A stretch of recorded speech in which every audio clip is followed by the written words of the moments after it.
right off the bat, before we get started, I don't even know if I'm gonna post this video. I really don't, because this video is gonna be very difficult for me to make, and I know that because I rarely ever talk about this. So, whenever I brought up my online ex in the past few videos, there was one other person who I failed to mention. There's a person out there who I just never named.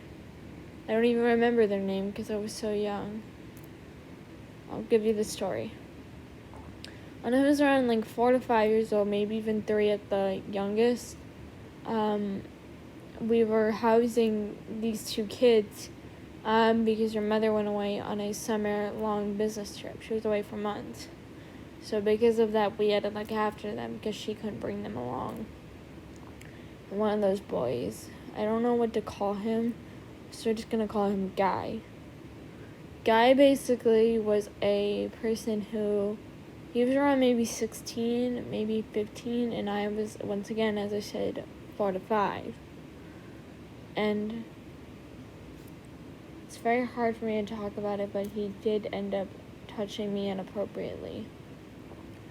And I have clearly, and since I was so young, I clearly have no memory of it. But I remember I brought it up with my therapist and my mom, saying, why didn't I fight back? What didn't click with me that this wasn't right? What made me think that this was okay? And my mom told me, you were so young.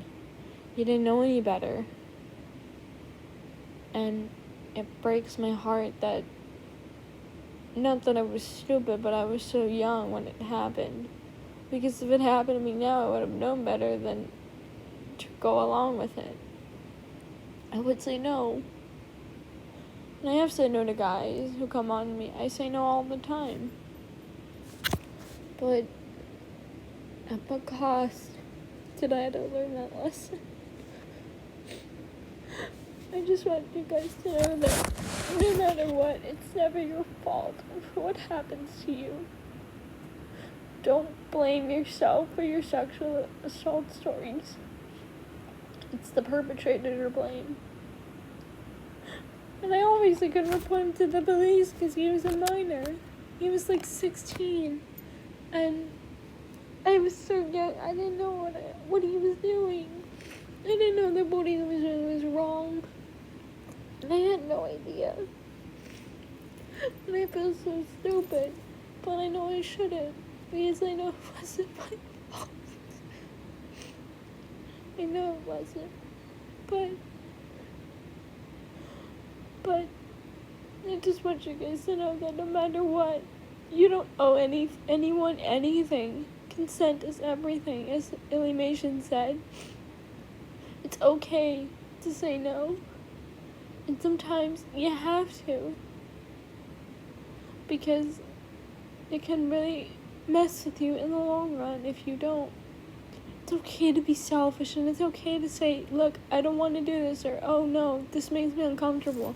It's okay to say that. I know it's hard to say it, but if you don't say it, you can end up hurting yourself or throwing yourself into a hurtful relationship or friendship or any sort of bond.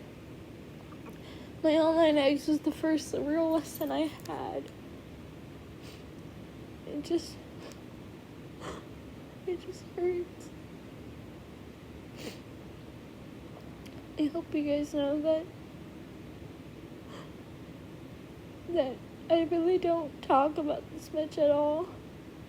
Because I can't just talk about it willingly.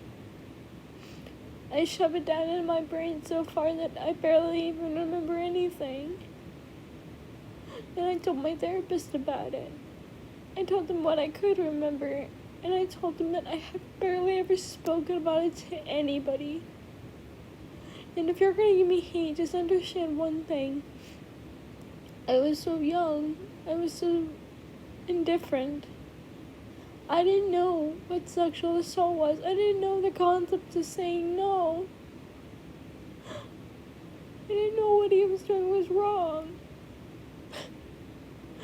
So please, promise me, guys, that no matter what, you can and will say no.